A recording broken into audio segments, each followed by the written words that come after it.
Once again, I welcome you guys to the Make IT Simple YouTube channel.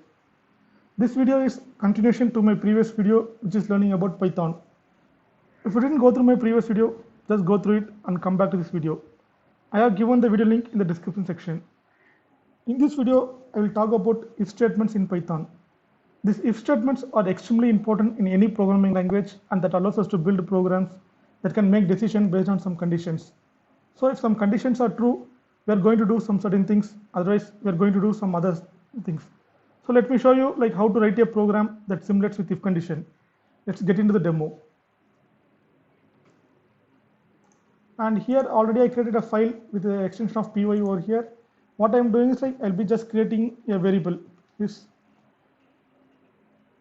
csk to true. I am setting this value to true. That's it. And to make the if condition, just type it like if is underscore csk. That's it. And we have to make the colon. And if you enter it, the intention will automatically take place. So if the condition is set to true, what are the statements inside this intention will get executed. Like just typing hey csk fan like this. Okay. And if you want to go out of this intention, just give shift tab. Just type print cricket fan.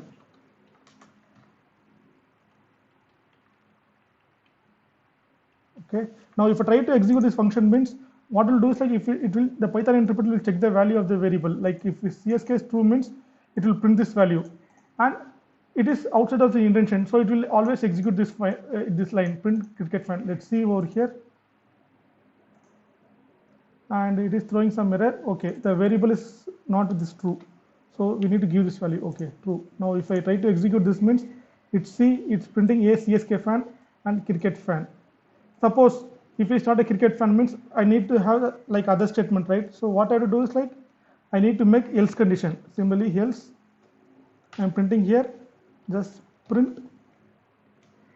It might be a Mumbai Indians fan like this. I am just giving Mumbai Indians fan, a Mumbai Indians fan like this. And if I change the value to false, let's see what will happen. Now the Python interpreter will check the value of its csk. If it is set to true, it will execute. Otherwise, this will execute this line, and this line will always execute because this is outer of this if else condition statement. Let's see. See, now it will check the statement. It will set to false, and this is executing this line.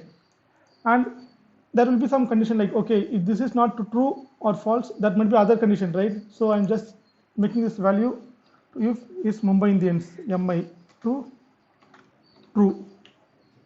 So again I am making the condition if. So this means if neither of this condition or if else condition, I can say it as just making the condition print, and I am printing this line if he is a Mumbai Indians fan. Elif is Mumbai Indians, and here IPL fan. I'll just make it as IPL fan. That's it. Or I can make it as RCB fan. That's it. Okay. So now what will happen is like it will check with this value. The Python interpreter will check for the value of the csk. If it is set to false, means again it will check this condition. It is not to true, so it will check with this else if condition. So if this is true, means this will execute. If none of them is true, means it will go to this else block. Let's see how it is happening. See, it will check with the csk. It is not to true. Again, it will check with this else block, else if block. This is check for this value for this variable. It is set to true. So here Mumbai Indians fan is printing over here, and then it will execute this line print statement. It won't execute this block. Now what I am doing is like I'm just giving both of them to false, and now see, if both of them are false, it will execute this else statement. Let's see. See, a RCB fan and this is a cricket fan. This is getting printed. So by this way, we can make use of this if statement in Python programming language. So if you have any doubts on implementing this, just add it in the comment section. I'll be very happy to help you guys. Thank you all for watching my video.